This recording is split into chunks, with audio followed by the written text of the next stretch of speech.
What's up, everybody? Welcome in to your Side Podcast. Ryan Chapman, Carson's Field. Carson, we are out here, if you're watching on the YouTube, not a lot of spots to podcast here at the Omni in Atlanta, but we have found one, we have made it, and we have experienced, we've survived, Carson, SEC Media Days. It's day 4 right now.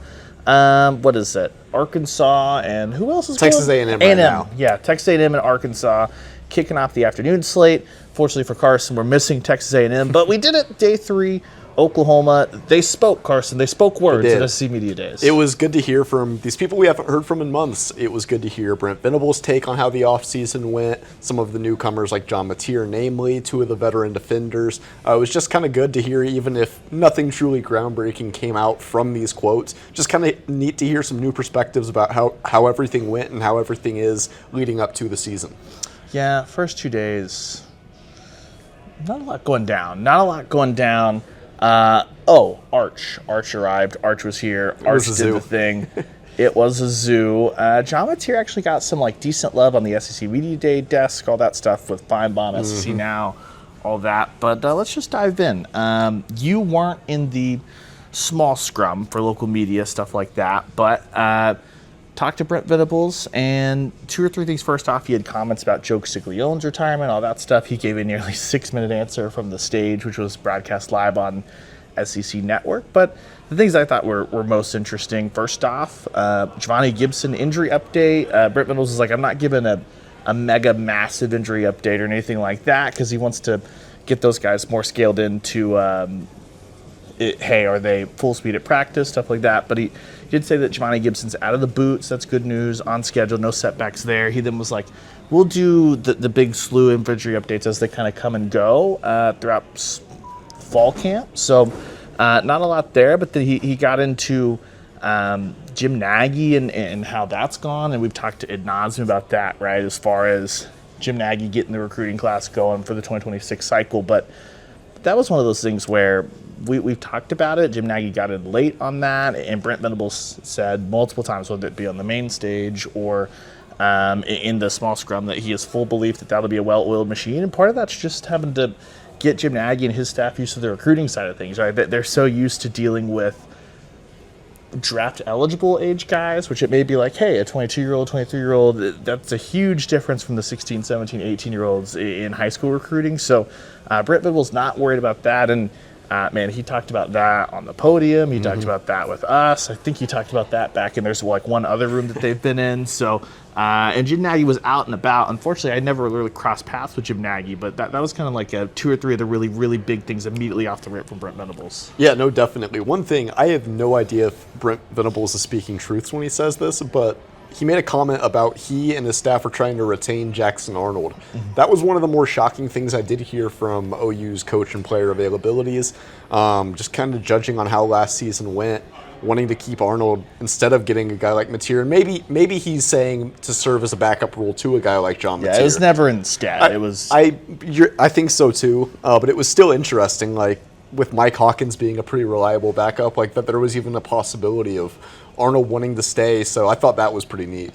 Yeah, it was, I don't know, I took that as, hey, if you want to stay, great, you know what I mean? You're going to have a more experienced backup option if you have that, and Michael Hawkins Jr., but I think Brent Venables kind of alluded to, and I think Jackson Arnold talked about this too, he did talk about this too on, what was that, Tuesday? The days of run together. Yes. It was one of those things where it's he needed a fresh start. Brent Venables talked about everything last year wasn't Jackson Arnold's fault with the receiver injuries, the offensive line injuries, terrible offensive coordinator hire. He didn't say those words, but he has said, abomination, stuff like that before. And something that Hugh Freeze had talked about, right? And Jackson talked about, that there was just so much else going on that they needed to hit all this other stuff and fix all that. And I think a change of scenery was huge there. And obviously that Arnold exiting stage left coincided with Mateer funneling in stage right, and it made it one of those things where now they're off and running, rocking and rolling, and we heard a lot about the new offense. You spent a lot of time with R. Mason Thomas, Robert Spears-Jennings. Before we just get into how Mateer handled media days and all that stuff, how have those guys found the offense coming along through spring ball and into these summer workouts? Well, Robert Spears-Jennings really touched on how much harder it is to play against this offense compared to last year. Obviously, the struggles, those are no secret for the OU offense last year, but just the combination of a new formation that comes with having Ben Arbuckle as the offensive coordinator. A guy like John Mateer, I think the word that Robert Spears-Jennings used was energy. He used that multiple times in the quote that he gave me about how much the defense has, or how much the offense rather has improved, how much harder it is to play against them in practice, which in turn I think is going to help both of those units. Did you get any good stuff on Robert Spears-Jennings and R. Mason Thomas and their Love Island Texags? Those guys. I missed. They exist. I missed R. Mason's because I had to go up to electronic media for Mateer. But Robert Spears-Jennings, he said, I think, that Isaiah Satania would be the best candidate to win the show. And I think he said Cortland Guillory, I don't know this show, admittedly, would be a train wreck, bombshell, whatever, like the thing is. I have very surface level knowledge of Love Island, and I don't think that will change. But that's the gist of what Robert Spears-Jennings told the Scrum. Well, thank you, Texags. Thank you, one of the Auburn fans that gets credentialed who asked Brent Venables on the podium about Navy. It was interesting. And the wing tee.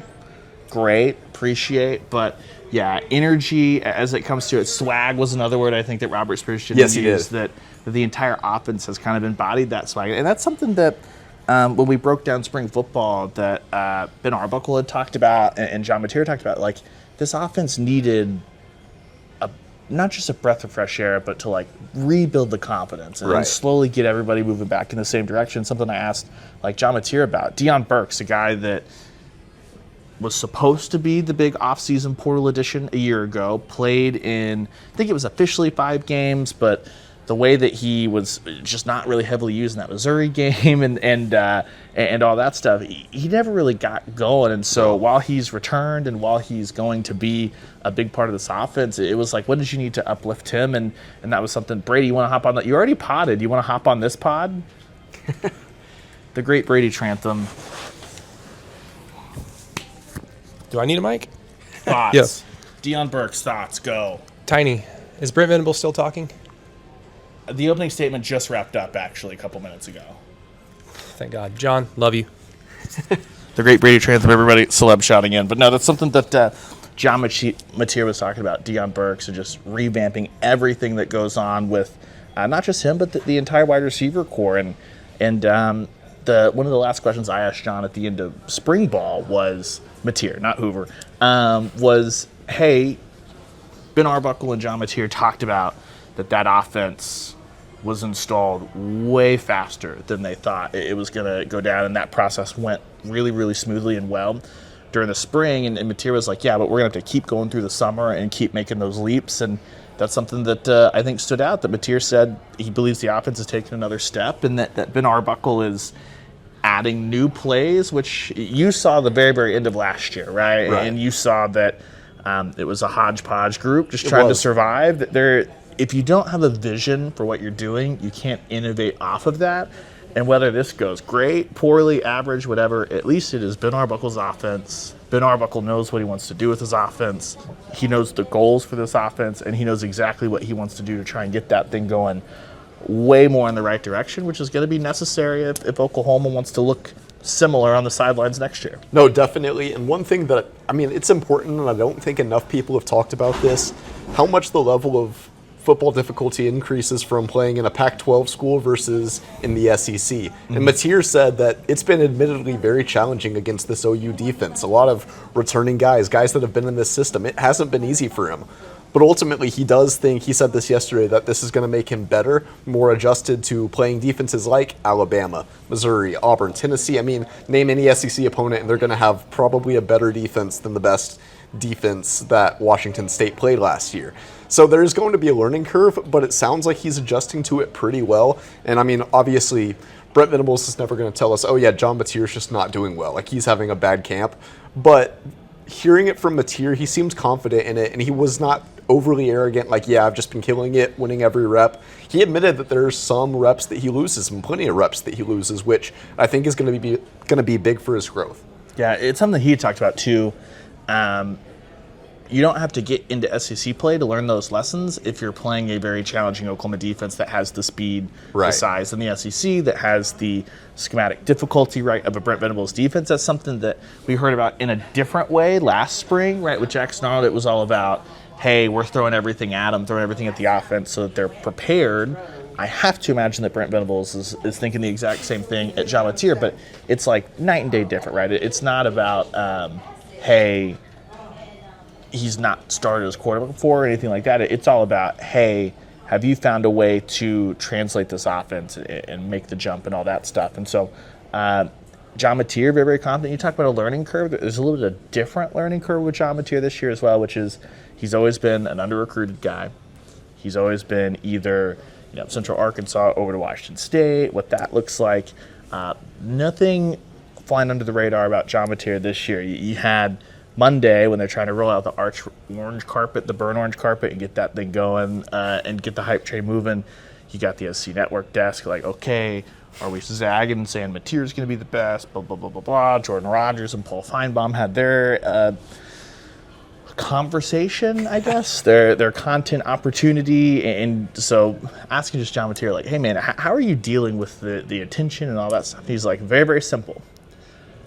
I use screen time on my phone and I stay off social media. It was like, well, okay, props to him. I wish I could put screen time on Twitter, but we got to keep up with the Joneses. Yeah, too many stories that we have to tell, but that's a good attitude to take. And Arch Manning of Texas said something similar, like, yeah, I don't really use social media a lot. I don't like to drown myself with these expectations because, I mean, even the best quarterbacks, they're going to have their bad games, and you don't want to see what Twitter's saying, whatever TikTok's saying. You don't want to see what all these people online are saying when you have that bad performance when the season does come. So I think both of those quarterbacks have a very mature approach when it comes to that.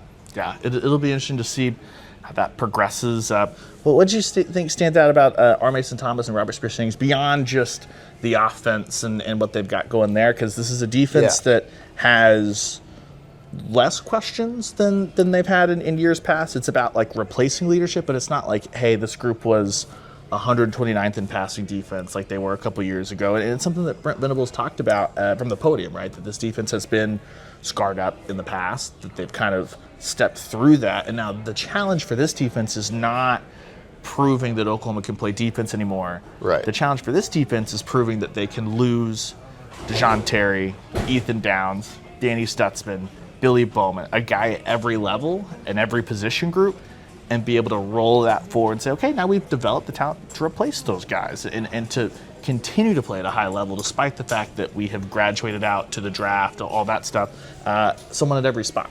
I think you kind of mentioned it as far as some of the guys that helped OU's defense go from one of the worst in the country to one that's consistently above average. Replacing those guys isn't easy, but R. Mason Thomas, Robert Spears-Jennings, both of those guys made it seem like there hasn't been much of a problem with other guys stepping up, whether that's starters, reserves. They're also very high on some of their newcomers like Kendall Daniels from Oklahoma State, Marvin Jones Jr., who is now at his third school, started at Georgia, then went to Florida State. Former 5-star defensive end, hasn't really lived up to it yet, but I've heard nothing but good things about him in camp, so that's definitely a plus. And yeah, it's just maybe forcing more turnovers. I know one of them said that was a goal, forcing more takeaways this upcoming season, and just getting to the quarterback, obviously, which R. Mason Thomas said something kind of an antithesis to what he said about practicing against the new look offense, battling against Colin Sexton every day in practice, because those guys have seen each other for 4 years now at this point.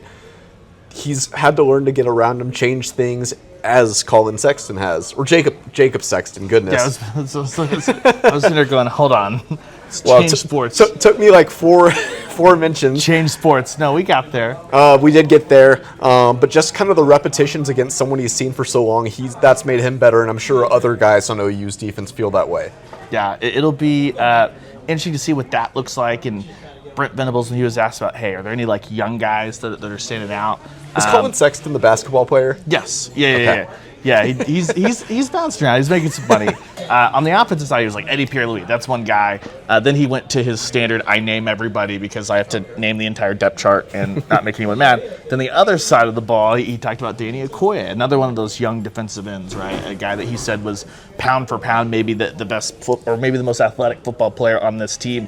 that's something that, we've heard before from Danny Okoye last year. A lot of last year was all about, hey, man, just get into the system, learn it. It's very, very complicated. We'll see if that means that he can be a difference maker across from R. Mason Thomas, because it feels like, they need to build some of that depth as far as someone, if R. Mason comes off the field, it's not just a total, tank off the quality and all that stuff. But the flip side of that is you got to find a running mate across from him, because R. Mason's going to hold down on one side, and you love what you have in the middle. Jaden Jackson, Grayson Holton, and David Stone certainly up there. Dominic Williams coming back. So you've got not just the blend of experience in Williams, Holton, Jackson, but you've got the young talent you hope can push through, and David Stone, who played last year, but not as much as those other three guys. So it'll be interesting to see if they're able to roll that forward. Then, of course, the other big thing will be, can you get Eli Bowen, who had tweaked his ankle there in spring practice, can you get him healthy? Can you get Gentry Williams through a season healthy? What does Jacoby Johnson look like another year in? What does Peyton Bowen, not corner, but on the back end, what does he look like in another year in? Healthier, coming off that turf toe. Feels like if you can keep that healthy, then they've got the depth around different positions, except for maybe corner. Corner you got to stay healthy at to withstand a long season in the SEC. Yeah, one other player that I want to mention real quick. R. Mason Thomas said that Taylor Wine's going to be one of the standouts. That R. Mason was kind of the guy that had the where did he come from season last year. He thinks that's going to be Taylor Wine. Just apparently he's had a really dedicated program in the offseason, coming to practice with the right mindset. So people are very high on him. So someone to look out for. Yeah, going back around to guys that kind of have come from nowhere, stuff like that. Brent Venables was asked again about the tight ends and all that stuff. And one that came up yet again was talking about Will Huggins and Carson Kent, too, the portal additions, obviously. But Caden Helms, who has not really had a chance to get his career going, a ton of injuries, you guys obviously know about that. But Caden Helms, someone that Brent Venables singled out and said, hey, that's a guy that has had his best stretch of football, whether that be winter workouts, spring ball, summer workouts, all that stuff. So we'll see if that thing kind of comes to fruition there as you look back and go, all right, that's what you're looking at there on the Oklahoma side of things. Taking a half step back. The other thing you get at SEC Media Days or Big 12 Media Days, just the circus that is the kickoff to college football, is a lot of to and fro about college football playoff preferred models, stuff like that. You have everywhere from Greg Sankey saying, I'm cool with 12 if the Big Ten doesn't want to play ball, all the way up to Eli Drinkwitz today saying 30 teams. Why not throw them all in there?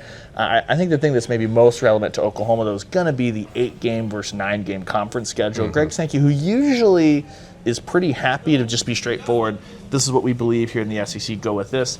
He kind of wrote the fence on that a little bit, talking about 8 games or 9 games. We could do both. They obviously need to make a decision on that very, very soon for the 2026 season, as most SEC schools just have 3 non-conference games scheduled. So they need to either pop another on the schedule if you stick with the 8-game schedule. If you got more than that, you got to buy one out, all that. But I don't know, man. It just kind of feels like maybe it's because they've been on the 8-game schedule that no one feels the need to defend it, because Sankey came out and immediately was like, we play an 8-game schedule. Everyone has to play a Power 4 team. No one wants to trade schedules with us, that kind of thing.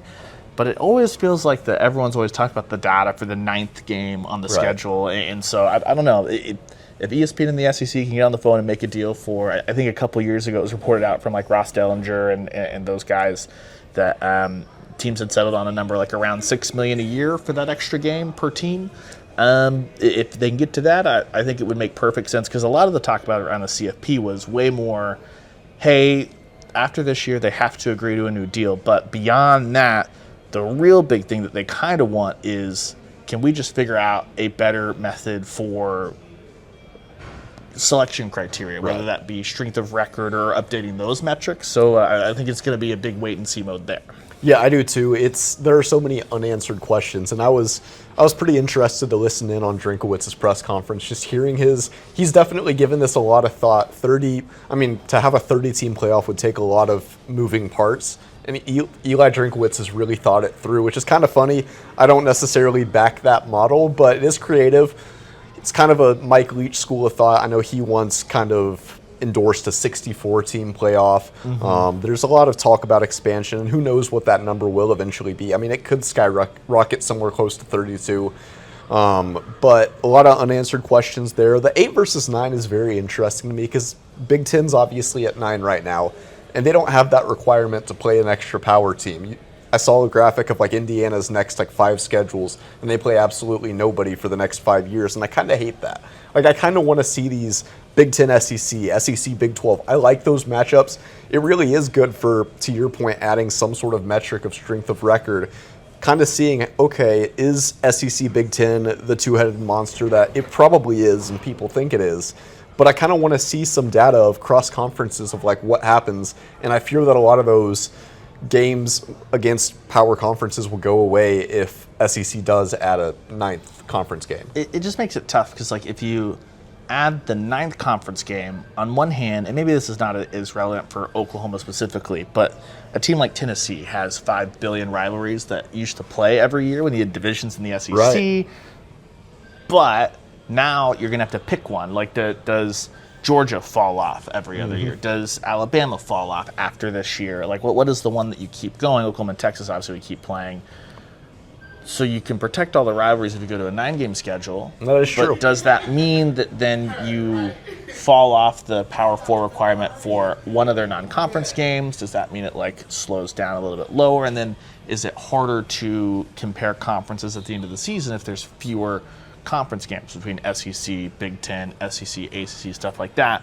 You go the other way. If you stay at an 8-game schedule, everyone's going to continue to be mad. That was one of the reports that the Big Ten was not going to move off their preferred model, which is 4 auto bids for the Big Ten, 4 auto bids for the SEC, 2 for the ACC, 2 for the Big 12. If the SEC doesn't add the games, you're going to have that stuff. And then it's like, okay, you have more games, but then a school like Indiana, this used to be the Baylor school of thought. K-State used to do this back in the day of like, okay, if you're going to make us play 9 games, no one's playing 8 games. Kirk Cignetti, how does he win? Google it, because he doesn't play anybody. That's how good coach, but he also doesn't play anybody, and as you saw with Indiana buying people out. So I don't know. It'll be fascinating to see that continue to evolve and change and shift and all that stuff as it goes. Yeah, it's just, I have trouble with the whole 4-4-2-2 model just because if these conferences, if there's some sort of metric that they add, maybe it's more of a criteria problem than it is number of bids. Because if these 2 conferences are as good as they say they are, and they have been the last decade or so, I feel like 4 teams from both are going to get in. I mean, this past year is an example of that I think the 3 teams that were first out on the college football playoff were all from the SEC. And I think Illinois was not far off from the Big Ten. And you look at Ohio State, Penn State, Indiana, maybe I'm missing one Big Ten team. That Penn State, did I say them?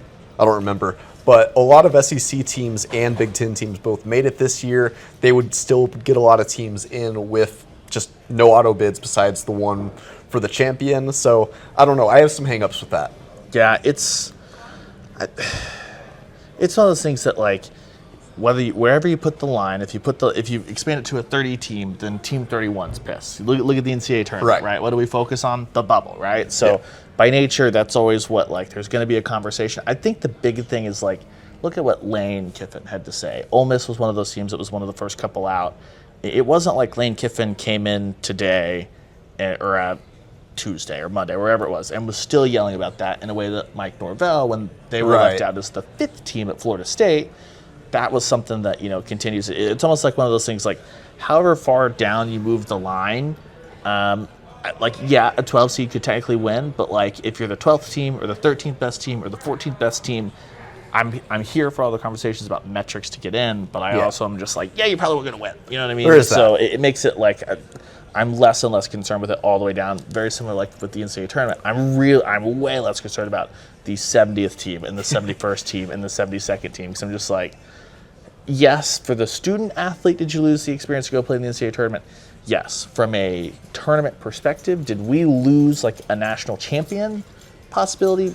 Probably not. Probably not. So it'll be interesting to see as that thing goes. That there was way too much this week to fit it all succinctly into one podcast. So need to head over to the website, OklahomaSoonersOnSI.com. We have a ton of videos, articles, everything from this week. We also will continue to have more of that as it progresses, and then as the week goes on, we've got more and more content that will continue to come out. So be sure you're headed to OklahomaSoonersOnSI.com. For us, though, we'll be back next Wednesday. Hoove will be back with us. He's back home in the 918, running point, posting all the videos, making sure everything's succinct and all that stuff while we're out here in Atlanta. So be sure you're headed to OklahomaSoonersOnSide.com and his YouTube page, John Hoover Media. We'll be back, Carson and I, next Wednesday alongside Hoop. Like we said, podcast, wrap up, anything we missed, anything like that. Anything else from SCBD days before we bounce? No, I'm just a little curious. Who are your top 3 to 5 finishers in the league this year? Got to get that out of you. Georgia, Alabama, Texas. I don't know. Yeah. I'm just like, can Oklahoma just make it through? I am after a week of radio, after a week of wall-to-wall SCBD days, my brain is absolutely Me too. spent. If you care what the whole massive media said, Friday, the all-conference teams preseason and the all-conference standing is all that'll come out. But yeah, if you ask me for a Final Four right now, I'm just like, I don't know. You tell me. I haven't broken down the Fair schedules enough. and analyzed all that stuff. But I imagine the top of the league for me would probably be Georgia, Texas, LSU, Alabama. That is In my some exact order. in order. That is Oh, my top 4 on my boom. ballot. Nailed it. Wait, I'm mind reader right here. Then I had Tennessee, Texas A&M, South Carolina, and Florida, I believe. I had OU at 10, and that's not a testament to I think the Sooners will be bad. I think they'll definitely make at least a step. I don't know if the step's going to be as big as some people think this year, but I think they'll be better. There'll be more competitive football on the field, but the schedule is very tough. Playing Michigan in the non-conference doesn't help either. Obviously, that doesn't count toward conference records, but couldn't have drawn a much harder hand for your conference schedule. If you're stepping out of the basement, you can get to the first floor. You can make a big step, and you're still like, Yep. there's a lot of stories to climb. So that's Carson Field. I'm Ryan Chapman, like we said. Hoof back in studio. Back in, I guess not studio, back home, his studio. We'll be back, the whole squad, next week as we prepare for what should be laying low for a couple of days before fall camp gets started, right at the start of August. And then for everybody else, I understand that it's still a month away, but for us, the Showtime marathon will be on. I hesitate to call it a marathon. It's what was the old Ron Burgundy, I sprint marathons or whatever, something like that. That's certainly how it feels when we get that thing going all the way up to August 30th, Oklahoma. August 30th, right, for the opener? Yes. Okay. Yes. Oklahoma. That's my sister's birthday, and so if sometimes, like, if the season starts on the 31st, I just mentally change it to the 30th. So happy birthday early, sis. But we will be back next week, Sooners on SI Pod. Till then, Oklahoma Sooners on SI. That's the website. Go to OklahomaSoonersOnSI.com. Sorry, don't forget that important piece. Head there, read it, love it. See you guys next week.